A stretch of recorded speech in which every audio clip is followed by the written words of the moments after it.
In 1978, 21-year-old Daniel Harper, a university student, left his apartment one evening to meet friends at a nearby cafe. He never arrived. It wasn't unusual for students to change plans or stay out late. But when Daniel missed classes the next day and failed to contact his family, concern grew. His friends reported him missing, describing him as responsible and unlikely to vanish without explanation. Police began with routine steps. They checked the cafe, retraced his usual route, and spoke with classmates. Nothing stood out. There were no signs of a struggle, no witnesses who recalled anything unusual.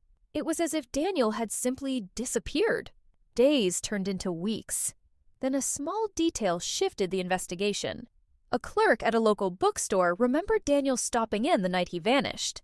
According to the clerk, Daniel seemed distracted and kept glancing toward the window, as if he thought someone was watching him. That lead brought attention to a man who had been seen lingering near campus buildings in the evenings. He wasn't a student, but he appeared often enough to blend into the background. When questioned, he denied knowing Daniel and offered a vague explanation for his presence. Investigators didn't have enough to hold him, but they kept looking. The break came when a bicyclist discovered a backpack in a wooded area just outside town. It belonged to Daniel. Inside were his notebooks, keys, and wallet. Everything except any clear clue of what had happened. Search teams expanded their efforts. After several days, they located Daniel nearby. He had been held against his will, but managed to escape when his captor left briefly. Disoriented but alive, he made his way through the woods until he was found.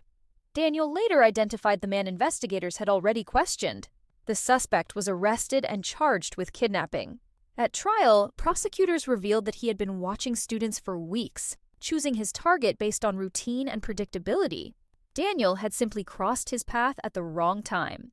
The town exhaled in relief when the verdict was delivered. Guilty. Though Daniel recovered physically, the experience left a lasting impact on the community. Campus safety improved, awareness increased, and routines that once felt harmless were reconsidered. It was a reminder that even in the most familiar places, awareness matters, and that sometimes the smallest observations can make all the difference.